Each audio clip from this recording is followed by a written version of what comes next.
Hey folks, sorry about the shaky hands there. This is Pete Friedman. I'm the founder and publisher of CentralTrack.com. It is 8 p.m. on Wednesday, Thursday,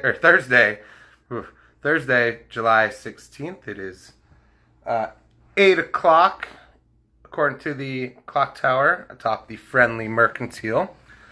Lots going on, kind of as always, in our bustling city. But we're going to have a cool Q&A here with Brandon Hayes. Brandon is the owner of a number of bars here in town. He's also part of a lawsuit against Governor Abbott and the TABC about the belief that bars are being singled out with the current regulations. So we're going to talk to him about the lawsuit. We're going to talk to him about what it's like to manage a bar during these times. He also is a partner in a restaurant and a gym, so lots to discuss. And he is here, and I'm going to request, and we'll dive right in.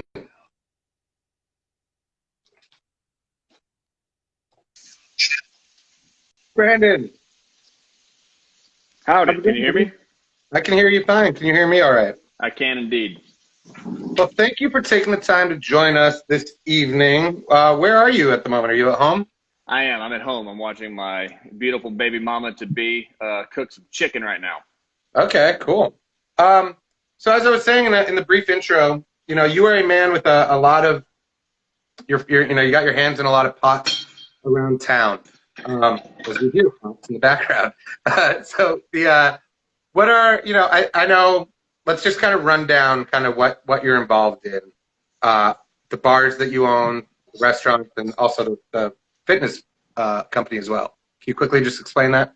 Sure. So we currently own High Fives and Whippersnapper off of Henderson Avenue. We have Alice off of Rawson Hall. We have Tiny Victories in Oak Cliff. We have Dibs on Victory in Victory Park. Ferris Wheelers Backyard Barbecue in the Design District, and then we have Session Pilates, where we have 3 locations, one in Uptown, Lakewood, and one off of Lovers in the Tollway.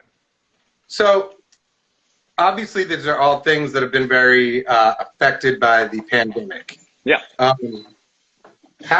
Let's just start off just very general, as someone who has his hands in all these businesses. What has the pandemic been like for you? How have you been surviving? What have been your struggles? It's crazy. From personal and business, obviously, it's all had an effect on everyone, not just our industries, but kind of everyone in general. But we closed on our house March 6th, and we closed 9 businesses on March 15th. So that was a fun way to get things started. And from there, we went. It was kind of just immediate action for me. We wanted to find out, okay, what does it mean? How do we structure this, and how do we survive it? So I immediately went to work on trying to figure out, okay, what's out there from a government funding perspective? How do we get involved with it? What do we need to get from our accountants? What do we need to line up with our with the attorneys? Getting everyone on board, kind of calling meetings, and then Phil and I kind of discerning information out to our team while I worked on a simultaneous plan with Brittany for her team. How loud is the cooking in the background? Is that loud? Yeah, it's fine. Okay. So, that was the first step. So I looked up, disaster funding, and Texas hadn't been declared an economic disaster area yet. So I cold called Herbert Austin, the director of the SBA here in the North Texas region, 8 a.m. And the guy was awesome. He answered the call, and he took all my questions and kind of guided me on, what the process was going to look like to get the state declared that. I was then put in touch with the Congressman Matt Krause, and through a friend, Gerald Kern, who I've known for a long time. And he and I started working on kind of what it was going to look like and why the state needed to be declared an economic disaster area. He put a letter out to Governor Abbott. Abbott sent it off to the White House. And then, from there it was constantly learning about the PPP, the EIDL, and how to make sure that we were fiscally sound enough to survive. And at the same time, it's tough. We have a lot of employees in our company who have worked for us for a long time. And how many employees total? So we're talking about this and that hospitality, right? Yeah. I don't. Is that technically is this and that an owner of Session Pilates, or is that separate? Phil and I are both involved, but it's Brittany's. Brittany's the majority partner there. Phil Shambom's your business partner in this and that. Yes, Phil Shambom is my business partner in that. And so we have about 150 employees right now, and it was one of those situations where you just don't know how to have that conversation. Unfortunately, I've had to close restaurants, and that's tough to tell people that, look, you no longer have a job. But to be in a situation where you don't have the answers on how to lead or how to describe to your employees, what you're really wanting to help them with, and not being, you feel helpless, honestly. And it was tough. And, one of the core things to come out of this was the synergy within the hospitality industry, which everyone likes to always say the hospitality industry is always friends, but it is a lot of competition. But during this time, you've had everyone reach out and share resources. Yeah. When it came to the PPP stuff or the PPE stuff and trying to get masks and hand sanitizer, it was, everyone trading. I've got a glove contact over here, I've got mask contact over here, I've got hand sanitizer here if anyone needs it. This is the person I'm talking to about how to get more funding. Does anyone need more information? And then, it was sharing of resources with our employees that we had to furlough about. These are jobs that are available. These are grants that are available. These are the funds that are being set up through, you saw some really remarkable donations come in from Diageo and Jameson and some of those big brands who have those pockets to be able to dig down. And it was cool to see that kind of stuff. And trying to get them as many resources for the employees to try to make it through as long as they could. What luck, if any, did you have with like PPP, SBA, EID, stuff like that? We were fortunate. We were funded really, really early on with the PPP. So I think we got our first tranche for the companies April 10th. And so, we didn't have a huge gap, but it was nice to be able to get people back on payrolls and get people paid right away. Obviously there's some jumbling between people who are getting really good unemployment benefits and people who don't want to come back to work or didn't want to go on PPP. And, we kind of left everyone's decision-making process up to them. We didn't want to, kind of dictate what they had to do and what they didn't have to do. And then we tried to find work. We had people, even before we had PPP, we were trying to figure out which businesses had some spare cash where we could have people come up and just do deep cleans, because we knew that the sensitivity to cleaning and the sanitation standards were going to start up. And so once we established that we were going to be fiscally sound enough to get through a portion of this, not forever, but we knew we had a lifeline for now, we knew that we could then go and start working with our different employees, getting them into different positions to succeed, as well as starting to work on our plans for reopening whenever that may be, and trying to figure out, okay, how do we space things properly? How do we return these restaurants and bars and studios into functional spaces that are safe and more importantly, give the perception of safe and clean immediately when people arrive, so that they didn't have that, because everyone's apprehensive, whether they felt like they were cool or not. When did that all start going into motion for you? Because I know it was, I'm looking at our article on it right now. It was March 16th when the bars, dining rooms, and gyms, which are your businesses, it was March 16th when that first county and citywide ban went into place. But even before that, because that was a Monday, and heading into that weekend, I know, Judge Jenkins had started to do banning gatherings of 500 people, and then that's when the St. Patrick's Day parade was canceled. Sure. Now I know you guys stayed open at Whippersnapper and High Fives, particularly because that's a big money day for you guys. Let's just talk about that weekend first. That was right at the top of this. Was there any how were you balancing the situation at the beginning? There was so much unknown, and we had consulted with as many people as we could who had some knowledge of what was going on. But, the only thing we could do was look to what the state, the city was recommending on what to do from sanitation standpoints. And we did. We removed a lot of things that we would typically do on a St. Patty's Day. We tried to open up more space. We hired in numerous extra employees just to come in and make sure that we were monitoring and trying to keep the place not overcrowded. It's St. Patty's Day is St. Patty's Day. The whole city did get, out there and get after it that weekend, but there was so little unknown. And we knew that the fiscal impact coming, this was the last opportunity for cash, for employees and for us as a business to really find a lifeline. And it was tough, you know. Were you looking at it that way? Like being like, the other shoe might drop any second now. We kind of need to fill the coffers. It's 50-50. You had no idea, you know, there's the moral thought process of, you know, are we going to put our staff in danger? Are we going to put, you know, the consumers in danger? But ultimately we erred on the side of operating within the constraints we were allowed to operate in. And we don't feel bad for that. We were targeted because we are a loud company when it comes to marketing. Yeah. And so when people see that, you know, we were saying, you know, Henderson Avenue block party, that doesn't mean that 3,000 people are going to crowd the streets. It's marketing, you know. I mean, people talk grandiose to gather in people and try to draw in business, and we caught some flack for that, and that's fine, and people are entitled to their opinions. But, you know, we knew that we were going to be as responsible as we possibly could within the constraints that we were allowed to work within, and we were super unapologetic about that because we did work within what we were recommended by our leaders and what we were legally allowed to do. Well, let's talk about those constraints, right? Because I think, like, it sounds like amongst, like, yeah, within, like, the legal bounds, like, even if, like, you know, say what you want, but, like, you were at least operating in, like, some gray area that weekend, right? Like, it wasn't like an all the way no.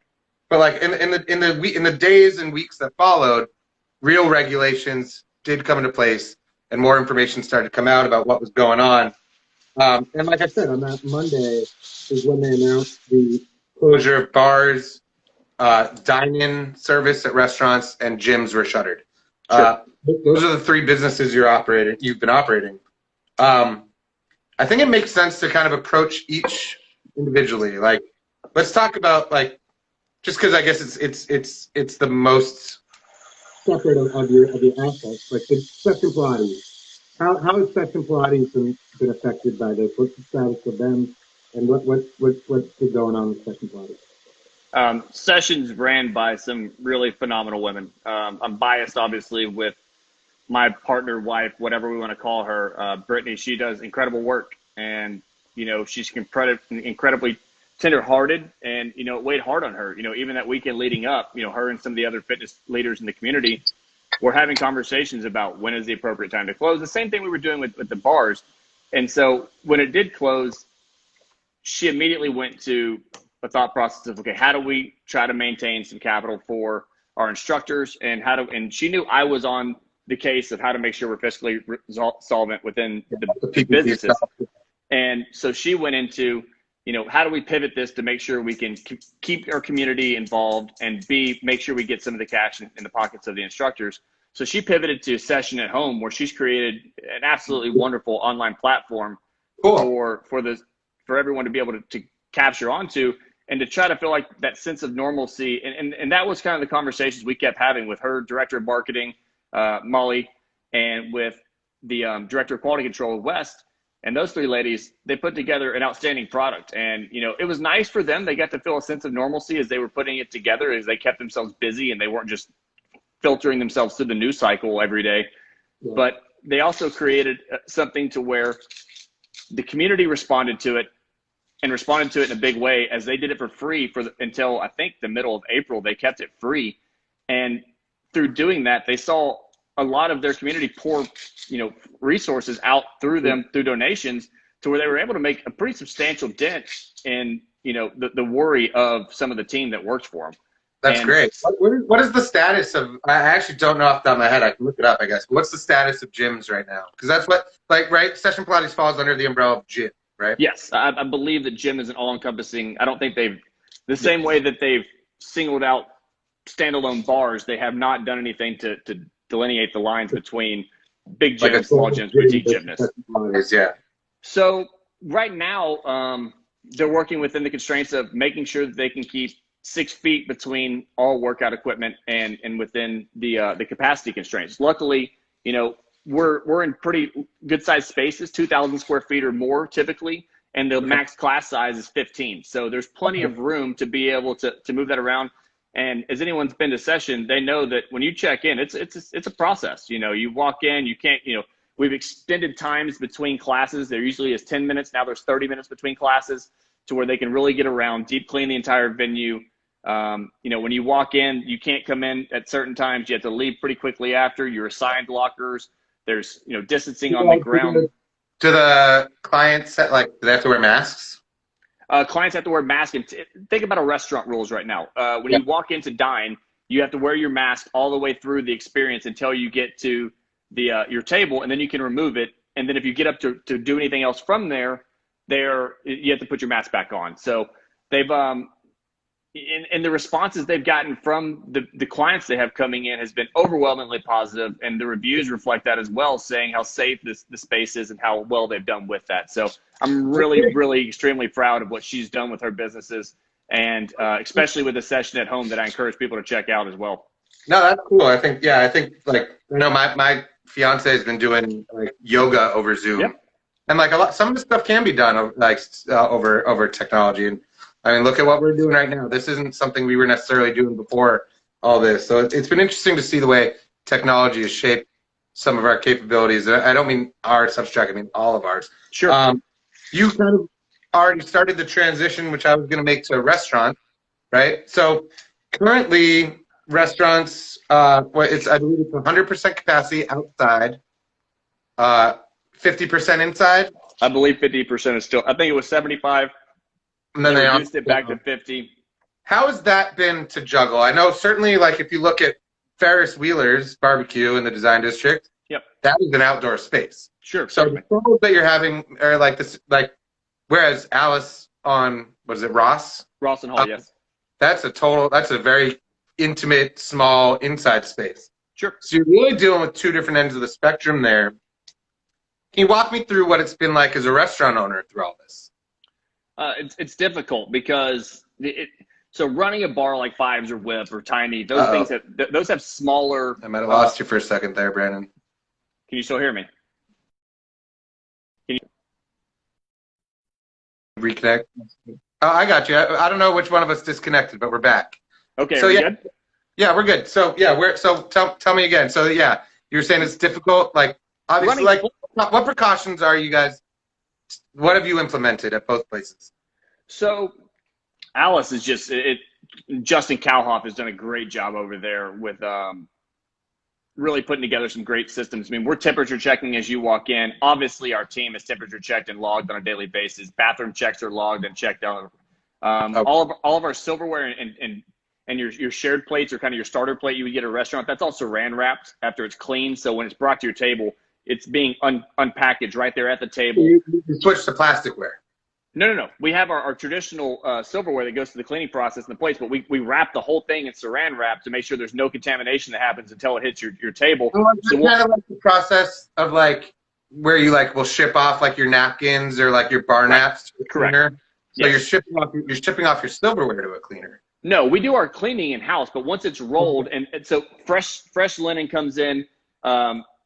High temp sanitation on all plates and silver, and then that gets put together. And what people don't realize is, I think everyone drastically underestimated the sanitation and cleanliness standards that restaurants hold themselves to before all of this. We don't just run around with dirty hands, slopping our hands all over stuff and throwing it out to guests.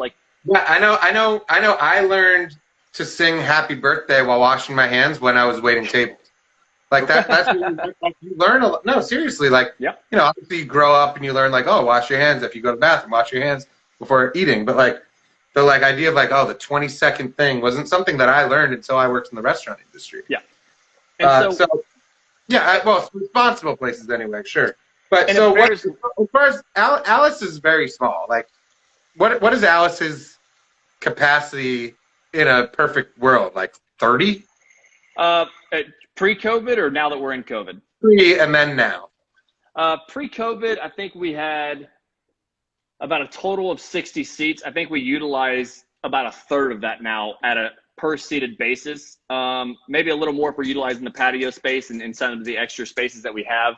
But, and we were talking about the difficulties of this. It's just the expense of everything gets astronomical. And when you increase operating expenses and you decrease the ability to generate revenue, it just puts you in a position where you're we're making it through, but we're not going to be extraordinarily profitable. And I think anyone who's fairly intelligent in this industry has gone ahead and written off profit for 2020. We're just trying to survive it at this point. I've had a lot of kind of off the record or just like, just friendly chats with bar owners or whoever over all this. And like, yeah, that's kind of been a recurring thing, is this notion of like maybe we can survive on this, or maybe it's like a Bandaid, that's like, we're just not just hemorrhaging money. But that's the thing to balance, right? It's like at a certain point, just not opening is also like an even proposition as well, right? Like to open, there are immediate costs, and then you need to have the money come in. So like, have you been able to, like, how close have the margins been at the restaurants in particular? We're going to get into the bars in a minute, but the restaurants, like, how close have the margins been? They're pretty thin to begin with. We've done a good job with takeout delivery. Luckily, barbecue and Pan Asian cuisine lend themselves well to takeout, so we've been fortunate in that regard. And the team, again, has picked up a lot of the weight that, is laying around saying, I'll deliver, I'll do. And there is those times when you talk amongst yourselves in the ownership group and you say, well, does this make sense to be open? And then you realize that you still have mouths to feed, and you care about these people, and you want to make sure that there's the ability for them to be able to earn. So that's always present of mine as well. But as far as margins, it's tight. Have you guys dealt with, what's been your experience with, and I know the bars haven't been able to do this, but restaurants have been able to serve cocktails to go. We've done that, and we did the work. Yeah, can you walk me, because I know that's been like a headache, and like the loopholes and the rules are constantly changing, as with all this. But what's been your cocktails to go experience been like at Alice and Ferris? Well, like everything involving our Governor Abbott, it's been a lengthy reading process and something you have to keep on top of, because his ideas and mind changed quite a bit. And, it was only manufactured, sealed products that you could serve before. There was restrictions on bottle sizes. You can sell up to 375s on liquor. Yeah. It was all like the airport bottles, right? For a little bit bigger than that. You can throw a fifth in there every now and again. We did some of that with, the espresso martini kits from Alice. Everybody really enjoyed those. And so we were able to do that. But again, you're having to bring in an unfamiliar product to your venue as inventory. Yeah. And then you're having to repackage something, rebrand something, remarket something, and then hope that it catches on. And now the most recent, I guess we can sell kind of our own mixed cocktails now. And what's the ruling there? Like they have to be like plastic wrapped or like in a Ziploc bag, or and sealed with a kiss. It's everything in between. But in Tiny Victories, the team over there, Ryan Payne, those guys are doing a good job of putting together a program that we're hoping to push out soon with that. Well, they're not going to be able to serve cocktails, right? Because they're just a straight up bar. They are, and so we're working where can we utilize some of our other venues to cross promote each other? How do we, because like you would order tiny like cocktail kits from Ferris or something. Hypothetically, that's what we're looking at. How can we maximize or get these guys an opportunity to kind of grab some cash here and there? But all of it's it's small amounts of money to really be able to do any damage against what we're facing here with landlords and rents and vendors and the constant pressures of the bills. Like, are your landlords, because you don't own any of the buildings, like you rent all the places, what, like, are you having, like, are your landlords understanding? You having good talks with them? What's that been like? I would say that they're open to conversations. We deal with a wide variety of landlords with the different businesses and being kind of spread out across. They're probably the same at any two places, are they? Or maybe Whip and High Fives. Whip and Fives are the same, but it's a different conversation with kind of each one. We've had incredible luck with, and it's easier to have those conversations with independent landlords, people who don't have big REITs, or with and the decision maker is the person you're calling and speaking with. And we've been extraordinarily lucky with the Donahos, with our session spaces, with Robert Agnick, who's our landlord over with Session Lovers, David Spence in Oak Cliff with Good Space, who has a ton of spots over there, has been really nice to work with, and Mitchell Fomberg from Alice has been great as well. So we've been lucky. Now the bigger ones, I got to give you props on your name dropping abilities. They're phenomenal. You show love to those who show love to you. Yeah. Now let's talk about. So what's interesting is, like, let's talk about Ferris, right? Because Ferris is a large outdoor space. Sure. And technically, I think you're allowed 100% capacity on outdoor spaces, right? Have you guys done 100% capacity, or like I know you have like historically you've done some music there. Like, what's the programming at Ferris's outside area like? You know, we love that space being so big on the outside, and that's why we enjoy it so much. It's tough. You can't run the Ferris wheel. You can't do some things you want to do, but you know, we can't. You know, it's one of those things where it doesn't lend itself. We'd have to clean it every time. It's a little bit. So we leave it as a landmark to sit there and look at. But the picnic tables on the outside, you know, they're all wood. So we had to go and get kind of that red and white kind of tablecloths to go over, but they're kind of plastic, so we can make sure it's a clean, wipeable space. That was one of the transitions. But it is set up to where it's very spread out, and we've teetered on that 70, 80, 85% capacity. I don't think we've ever pushed the limits of what we could actually call. You know, I think we could seat over 200 people there at a responsible 8 to 10 feet. Everything we do when we go to do these, we try to go a little bit further, because you never want someone to walk in and break out a tape measure and be like, "You're 5'11", man. We're gonna have to shut you down." So, you know, we're looking 8 feet and above to try to make sure that we have an opportunity to give as much space and make it as comfortable. But people like the open air and people feel comfortable. You know, unfortunately, it's extremely hot now, but you know, we do the best we can with heaters or with coolers and air conditioning.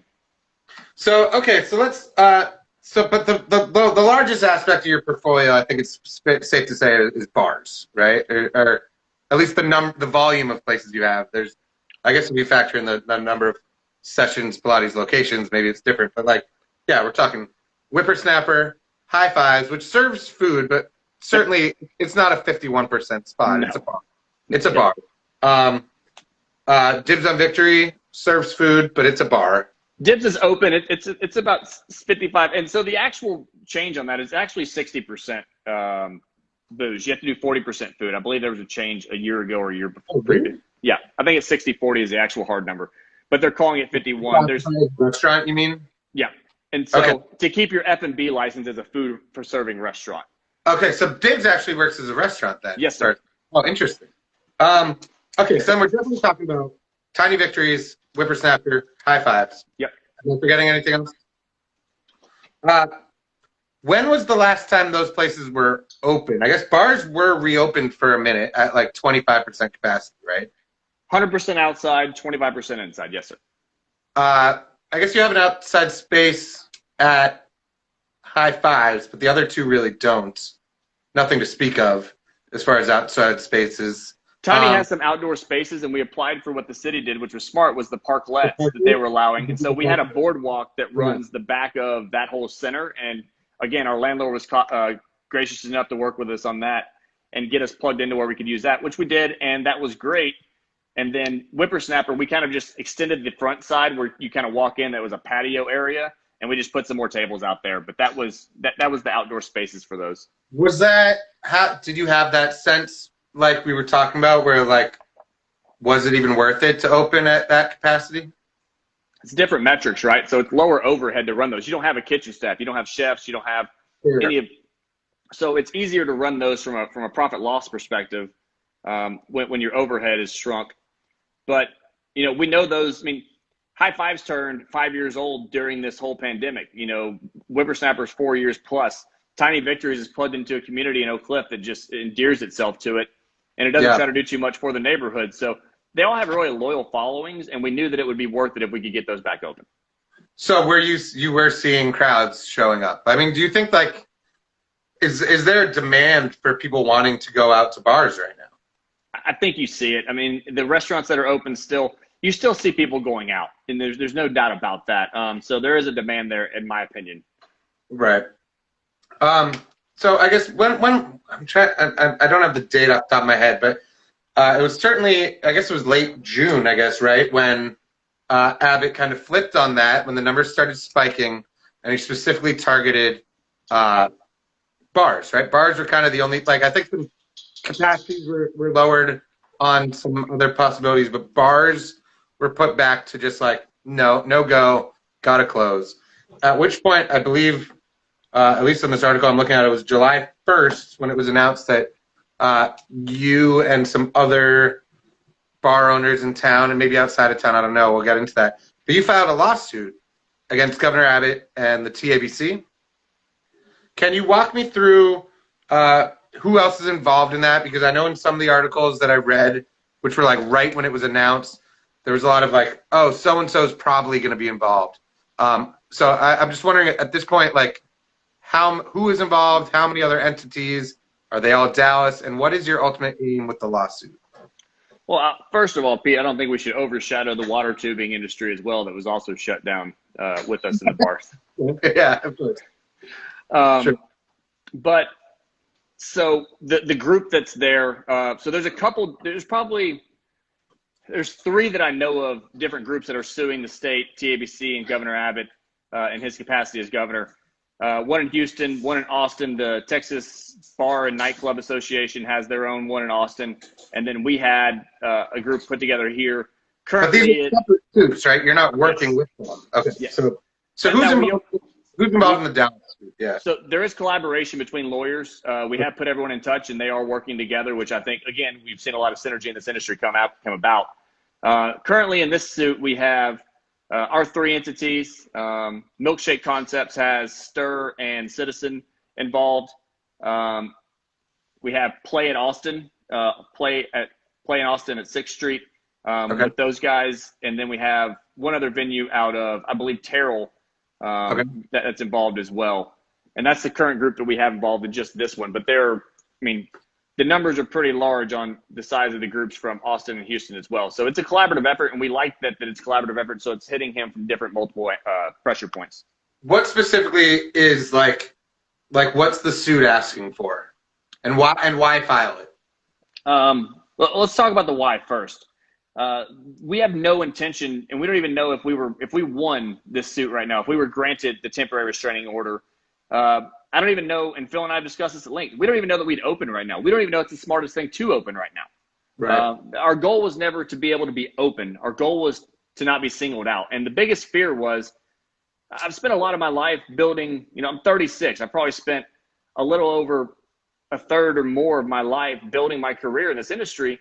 And that's in jeopardy right now. And I honestly, I don't use that as hyperbole. I believe that. Because if we're going to shut down bars before July 4th in the effort to shut down large gatherings at places, why would he then open it or reopen it before Labor Day? So I'm looking at this as going, I'm down for June and August, period. Yeah, you're just assuming it's not until September at the earliest? Right. And so when I'm looking at this, I'm going, well, shit. So we've got ourselves in a situation where he's using zero data. No county to county, they don't track COVID response and test the exact same way. So there's no cumulative data that can be used in any of them. And even the argument we had in the last hearing, in our second TRO hearing, was that they don't need evidence. I mean, their lawyer for the governor was saying, we don't even need evidence. We just need the hypothetical thought that it could potentially cause harm to the public safety. And all we're trying to say is, what's different between us and a bar in a hotel, or a bar in a bowling alley, or a bar in a restaurant, or anything else? Why are we pushed to the side when you see places like, and we were talking to them, we're like, okay, can we get, if food is the aspect, then fine. If you have a restaurant, if you have a kitchen in your restaurant, allow them to open. Or why can't bars be open on just the outside, in the open area? And so if we can't use that. You're right to point out that, like, the rules are different, right? Like, I mean, and you're even seeing it at, like, Ferris, right? If I wanted to go to Ferris Wheelers right now, or I don't know if you guys are even open at 8:30, but if I wanted to get, a brisket and a beer, I could do that, right? I could order beer. And hotels are allowed to as well, like, because the rules are different because their capacities, because they have, like, I know, shit, you should see my DMs with people sending me videos of parties going on at hotels all around the city right now. Right. So what is the language of the lawsuit, and what, like, is it that I assume it's like, yeah, you feel like you're being singled out as a standalone bar, but what is being asked? Like, what are the actionable items being laid out in the lawsuit? We're asking for an amendment to his order, to the governor's order 28, I believe, or 26. But we're asking for that to be amended to where it's not singling out businesses where there is no rationale behind it. It's an irrational order from that standpoint. And the more, The issue is if he made this order without data, if he did it without conviction from scientific evidence or from actual data points, if we see the cases go down, how are we to know he's not going to just point at us again and say, look, I closed down bars and cases went down. So obviously that's the right thing to do. Let's just keep it going forever. Would you feel differently if hotels and restaurants were also closed? I have zero, and I told everyone this from the beginning. The group we were talking with about joining, the leadership from the legal team, and anyone who's asked me about it, our goal is not to sling mud. I don't want to affect anyone else's industry. I have no desire to do it. It would. I mean, you're talking about me taking 3 of my businesses and trying to shut down my other 6. That would make no sense, right? No, I get it, but I mean, that's part certainly. Like I think in the morning news article that interviewed you about this, that the notion of being singled out is the talking point, or it's simply unfair. It's simply unfair, and that's all we're asking for. We're asking for a fair shake of things. And we don't want to be a public safety hazard. We don't want to get people sick. I have a 94-year-old grandmother, and I'm looking at my 8th-month pregnant wife. Right. Like, I don't want to get her sick. I don't want her to be in an environment that would potentially cause her harm, or put myself in a position to where I would go to work, come home, and bring harm with me. So, but our main point was, why am I intelligent enough to go to Dibs or Alice or Ferris? And I'm granted the common notion that I'm intelligent enough to go in and set forth the practices that they're asking us to do to keep everyone safe. But when I walk or drive across town to go to my bars, I become moronic and incapable of providing the same attributes and safety standards as we did at the previous spaces. Well, it doesn't make sense. I mean, the counter argument there would be that, like, when people are drinking, their inhibitions go down and they're harder to regulate. Like, and I do know I have talked to some bar owners who talked about, one bar in particular, I'm not going to name them, but they were like, they didn't allow people to sit at the bar. They basically were doing straight cocktail service, and they're having people sit at tables socially distant from one another. But, once people at those tables dropped their masks and then started drinking, they started mingling with the other tables. And it was just like an impossible thing to regulate. So I think that's kind of the counter argument. So Pete, what's the problem there? Alcohol or the venue? Well, it sounds like it's management of the crowd, right? Like it's impossible to manage the crowd from mingling. So it sounds like alcohol is the initiator of the loss of inhibitions. Am I correct in that thought process? I mean, I'm just talking through this. I mean, is it? And my point being ban alcohol. Ban alcohol sales. What'd you say? My point is, if inhibitions get lost when people are drinking, ban alcohol sales across the state. Don't let people drink. Shut down liquor stores. Shut down restaurants from selling booze, and let's only serve food. If people think that if you're going to sit and drink, because I can go to a restaurant bar and not order food and I can drink. So what's the difference there? I can go to a hotel lobby bar. I can go to a hotel pool bar, and I don't have to order food. I can drink. So there's no differences there to me. Well, then you open it up to the conversation of, it's like we're talking about absolutes then, right? Like it kind of like either all restaurants, hotels, and bars are shut down or none are, right? Is that the point? Yeah, I mean, that's not my point at all. I'm saying I think people can be reasonable, and I'm saying that I think ownership – I mean, look, TABC put the stats out. They went to 3,500 venues with licenses, and they cited 17. That's a pretty damn good percentage. Of people that weren't doing they cited places that weren't doing social distancing. Correct. So, I mean, I think that's a pretty good number out there of people doing things that way. And I think that if I'm competent enough to lead the public in a dining experience at Ferris Wheelers, I should be competent enough to lead them through a drinking and eating experience at High Fives. And that's all we're saying. So I mean, we're talking through it, right? And I think that is that's the like negative scenario people go to is, I'm drunk, the crowds can't be controlled. Had you put in additional security measures to like make sure people weren't mingling in ways that they normally might? I think of hanging out at the Whip, and it's just like, you bounce back and forth between people, so like you can't do that now. So we went through and basically bright duct tape. First thing we did was we shut off our bars. We moved tables to the front of the bars, and we made sure that people couldn't be there. And even if they were, they'd be over 6 feet away. Sure. And so we created seating areas and both. We extended the outside seating at Whippersnapper. We measured out everything to where we had 160 seated seats at high fives that were seated, not including the bar. Our capacity there is over 270. You know, Right. we were shutting our capacity down to about 160, and the capacity issues, that doesn't even make sense either. Like 50% capacity doesn't mean that people can be socially distanced within your space. It should be derived upon how far can you be spaced apart comfortably, and that should be your capacity set. Sure. I met a lot of people. Oh, We had the ability to space out our patio because we had 100% capacity outside, and we were able to set it up to where it was safe. Did people get up and break rules? Of course, but we hired in extra security. We had cops there. We had extra management on the floor. From our venues that were closed, we brought in staff in the other spots to keep them employed. We made it to where they could be there helping us to enforce social distancing. Did you find that the crowds were respectful of the rules that were put in place?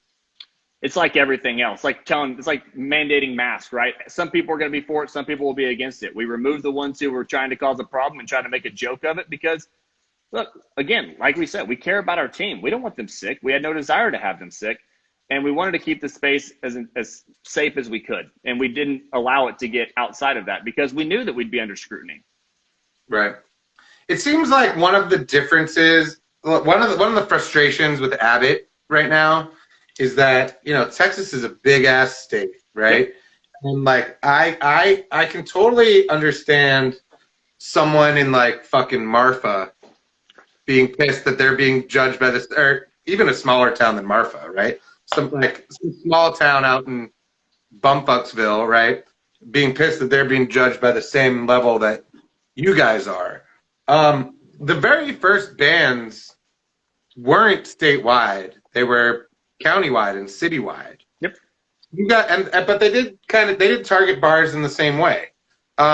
Did you have that same problem on a local level, or is it how much of y'all's position is derived from the statewide overarching mandate versus like local officials trying to do the best for their market? Well, I mean, when you look at a total shutdown of industry or business in general, you know that they're going to have to find financial compensation, and you know that you're going to be able to find a way to continue on the business because there has to be some kind of help. That's one of the biggest fears here. If Governor Abbott would have come out and said, we're shutting down water tubing and bars and give us a week, we'll come back to you. We know we're hurting you. We know we're taking 100,000 jobs away from Texans. But give us a week. We care about you guys. We're going to come to you with a plan and try to figure out a way to make sure that we can get you through this and you don't lose something that you've waited your entire life to open, to build, to create. And so it's the unknown is really the frightening aspect. Yes, correct. Is that stated in the lawsuit, like asking for greater direction, like putting end dates on these restrictions? I believe that would come in mediation, but in the sense that and I think there should be, like, these are the landmarks we're looking to get to. There's just no guidance. There's no communication. He put that order out in 3 hours. You know how many places across the state had already made food orders for their businesses for that weekend that's now spoiled and wasted? Like, there was no consideration for the businesses whatsoever. And I just wish that we would have had a conversation, or I wish there would have been the respect and the mutual concern for coming to us and saying, we're going to get back to you and we're going to try to make sure that we can get you through this because we know you're hurting and we know that we're hurting Texans from a fiscal standpoint. Yeah, and just as far as like the raw data and numbers of it all, February was the last full month that we had of bars being open, right? Because in March there were some the restrictions started getting put in place. February there was 77.7 million in monthly bar sales in Dallas, Texas. We do an annual feature on Central Track called Bar Raise where we look into this number. In March, because half the month was gone, those numbers dropped to 36 million. For all of April, the reported bar sales in Dallas were 3.9 million, and most of those were like margarita to go. Yep. Like Macero was like the number one in the city. Great job, Trey. Say what? Trey Dyer's doing a good job over there from Macero, keeping them in it. Yeah, got to give your name drop, right? And then in May, there was a slight bounce back to 17.9. Traditionally, in a non-pandemic year, the month of May, we'd be looking at around 80 million. Yep. So we're talking about far less than a quarter of the sales, and with a lot of hoops to fall through. What are you hearing? I mean, it sounds like there's a lot of, you've got some colleagues and other owners who've been involved in the lawsuit.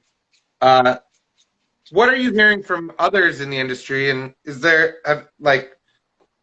could others join the lawsuit, or is there any reason why maybe more haven't? A couple things. Who has money to throw at these things right now? That's fair. That's the first one, when they have no income coming in. That's scary. We would love for more people to join. We're happy to have more. And Freeman and Fire would be happy to have those guys join on as well. But I don't know. It's one of those situations where we're doing everything we can, and the main thing we wanted to make sure was heard was that there's opposition against the rule. That we're not just going to sit silently and allow them to single us out and try to push us back. But it's terrifying when you hear those numbers about how far down. When you hear about how far down the sales are, I mean, it's scary, and we just don't know when that's going to be able to rebound. Yeah, the 3.9 million in April was like a really eye-opening thing for me in particular. But to that end of standing up for the industry, I think I understand that, and I respect that. And I'll acknowledge I personally very much sympathize with the fact that bars are being singled out. I don't think that's fair. I don't know what the answer is, though. I don't know if that means, okay, then everyone's shut down, or does that mean everyone's open? To that end of standing up for the industry, though, there have been some people who have stood up who I think I've seen you on social media not necessarily agreeing with some of them. There's the Open Texas group. In particular, there have been some marches or gatherings out in East Texas, I know, with the Bar Lives Matter. That's ridiculous. Group. Yeah, I mean, why don't you want to be affiliated? Let's talk that. What's common decency? What's different from what you're trying to do than what they're trying to do? I mean, that's okay. The Bar Lives Matter thing makes no sense because be more creative. If that's the only thing you can come up with, figure something else out. Don't try to convolute someone else's issue with your own.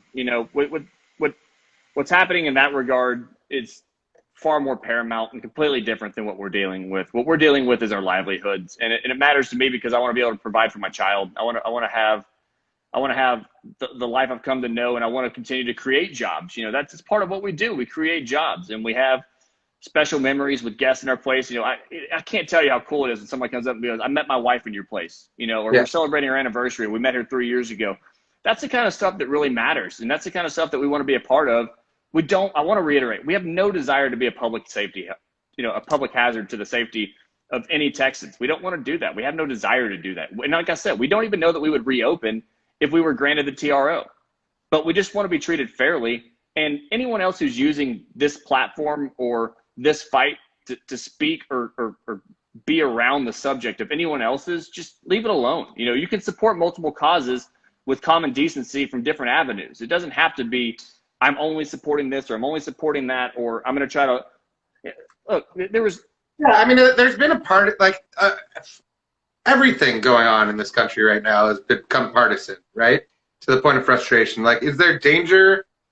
Are you worried that your message is being distorted by those Bar Lives Matter people? So we're going to fight the state of Texas on this, and we're going to fight the court of public opinion as well. We just know that. People are inherently going to look at bars and go, you shouldn't be open. And that's a fair statement from their point of view. I'm not saying anyone can't have their point of view.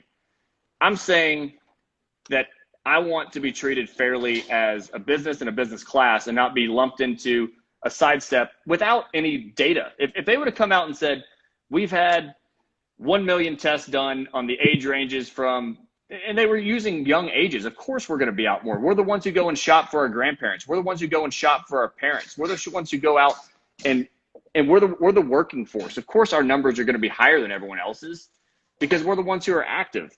That's to use those numbers that way. I don't know if it was, I'm forgetting if it was May or June, but I know that was a big talking point amongst experts and whoever, politicians, that all of a sudden the 51% of the positive cases were under 40. And that's what you're talking about, right? Yeah, because they're out. Yeah. It's just part of it, and they were out legally. They were out at venues that were reopened by the governor. And we've seen it. I mean, this isn't getting criticism just from me. His reopening of the state and his flip-flop, he shut down bars before he mandated masks to be worn in Texas. Make sense of that. Right. I don't understand it. It's bipartisan criticism for him. And this is a guy, and he doesn't want to talk about the lawsuit. There's a gag order on it. This is a guy who sued the Obama administration 44 times. His literal quote was, "I wake up, I go to work, I sue Obama, I go home." So, okay, so let's talk. So when was the lawsuit filed? Say it again. When was the lawsuit filed? I believe we filed the TRO at the beginning or Wednesday or Thursday of the previous week. And we had a hearing the day after, and then we had another one. So it was probably like the 9th or somewhere around there? Yes, I believe. What is the status of it and what's coming up? We've had 2 TRO hearings, and rightfully so with something of this magnitude. Are those on Zoom? Yes, they are on Zoom.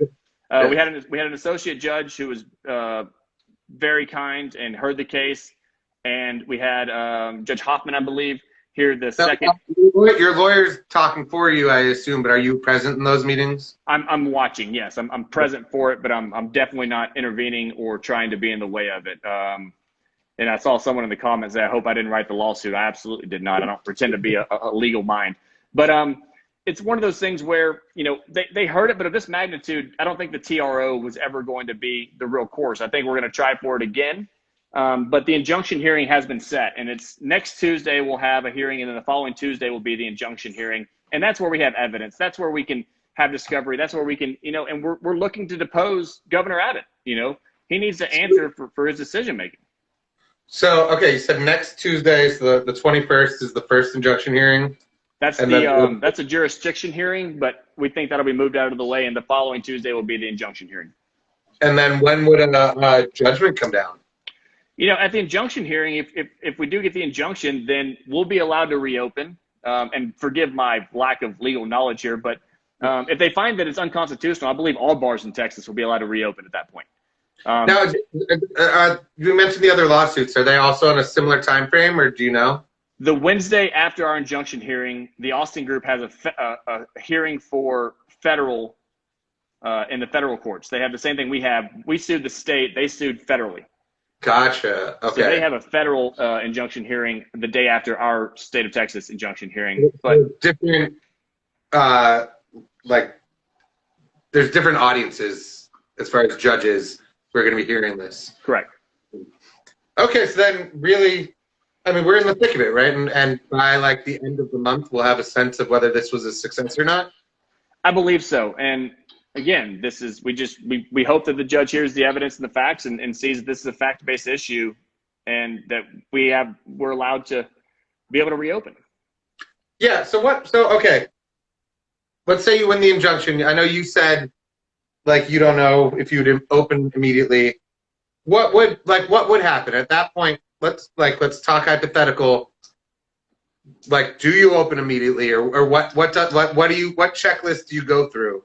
I definitely don't make decisions on my own. We have a lot of intelligent human beings around us, from our investment group to our partnerships to the employees working with us, and we will absolutely sit together and have a conversation or Zoom together, whatever it may be, to have discussions about what we think the proper way to go about it is. And once we come to a group consensus to where a lot of us feel that we can do this responsibly like we were before and make sure that, the court of public opinion hears us, they understand why we did what we did, and that we have the opportunity to kind of relaunch, we'll do that properly and with due time to make sure that we can do it because we'll have a target on our back. I don't think that's going to be a surprise to anyone. I think we'll have a target on our back and people will want to come out and see what we're doing. And so, we'll have to be that much more prepared, and we welcome that task. Yeah, if they open you up, and would they be forced to open you up at 100%, or would it be at a percentage capacity? I think we'd be put to the restrictions of whatever's currently available. Okay, whatever restaurants are faced with. And then TABC is going to come and be they're going to fuck with you at that point. So is TABC named as a defense? So what's, in what way? Because they're the regulators? Yes, that's correct. And then, I mean, it seems like there's like a pragmatic, but also some of this is just principle, it seems like, right? Is this like a First Amendment issue in your eyes in some ways? It's me not willing to take the risk of being silent as we're doted upon to be shut down and the only industry shut down, and be silent about it and not have a fight. We don't have a lobbying group. The Texas Restaurant Association won't touch bars. You know, Right. There's no one out there who's willing to pick up the torch. So, you know, I am certainly not the only person, and there is a ton of great operators around the state that are involved with this, and I'm happy to be like-minded and next to them. Why isn't there a Texas Bar Association? I guess there's a Texas Bar Association for lawyers, but I just mean as far as the Texas Bar, like Bar Owners Association. Austin did put out a group, the Texas Bar and Nightclub Association. I do believe that was started. I'm not super familiar with it. I didn't know about it until all of this came about, but we've been in good communication with them. And like I said, our legal team and their legal team are corresponding and working together to make sure that we all have the best information to go at this. Is your sense, in having been through all this, that Texas needs something like that, needs a lobbying arm like that? We've had those conversations, and when Philip Kingston was trying to shut down bars at midnight, we created the Uptown Hospitality Association with myself and Jonathan Bowles, Kyle Noonan, Fergal, the whole crew, and put together a group pretty quick to give ourselves some strength in numbers and name recognition. I don't think it's a bad idea here whatsoever. I think that there's definitely an opportunity to put something together to where we can have some lobbying power, but it just takes a lot of planning. So then what's a perfect world, end of this month, you guys win. Yeah, you're going to consult, but it's, I mean, you want to open, right? That's the ultimate goal here. You want the bars open, and you want to put that, fairness. I guess. Not open, fairness. And you want the fairness, and you want the bars to have the option to open, yep. And put it more on, I guess, the citizen, right? Be like, hey, you can come if you want. If you're scared, stay home. How much has this really done anyways? Haven't cases continued to climb well over 2 weeks away from when he shut down bars?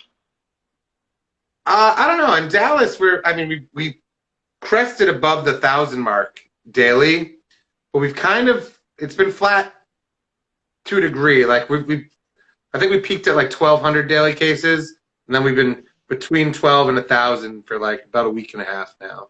So I don't know. And the other thing too is it takes a couple weeks for this stuff to come out. You know, like we'll see the repercussions in probably early August on the 20,000 people who are going to be at Texas Motor Speedway this weekend, because they're open, because they're open air, and there's actually a specific mandate regarding to motorsports in the Governor Abbott mandate, much like the tubing reference you made before. Brandon, we're at like we've got like a couple minutes left. I appreciate you taking the time. I think this is, there's a lot of, people could argue that bars shouldn't be open right now, and I think you even understand that argument, it sounds like. But to be clear, we're really talking about more just like a level playing field, right? Like, yes, the same, and you feel singled out as a bar owner right now. Yeah, and I would welcome a communication from the governor's office about what their response to this is, how they can help us. If they do want us to be down, how do they intend to help those employees who are out of work? Yeah, because that's another thing, is that unemployment might be running out as well. Yep. We will follow this at Central Track. I'm sure I'll stay in touch with you, and I'm sure you'll probably just keep me posted anyway on the status of the lawsuit, and I hope you do. So we'll be keeping tabs on this, but if anyone who's following along wants to, is there any information that they can find that you can reference where, as far as, on their own, if they want to research this? As far as the suit? Yeah, or about. I believe it's all public. I believe it's all public record. Okay. I'm not great about. No, you guys aren't part of a larger Facebook group where people can join or something like that. No, I don't really. No, I'm not great at social media. I apologize. It's not really my thing. No, that's fine. Do you want to shout out one more time all the places you've got, so people can if they like what you're having to say, if they want to support your businesses, especially the ones that are open right now? We're currently open at Alice on Rawson Hall, Ferris Wheelers, Backyard and Barbecue, and Dibs on Victory. And please support Session Pilates and the Sessions at Home online services they put together. We're really proud of what they've done. All right. Well, I just got the 20-minute warning, so we're gonna call it a night here. Brandon, thank you so much for taking the time. I appreciate it. thanks to everyone who watched. And this is something we're going to be following along, and I appreciate your candor and all this. And yeah, thanks. You have a good night, Brandon. Everyone who's watching at home, thank you for watching as well. Later, good bye. night.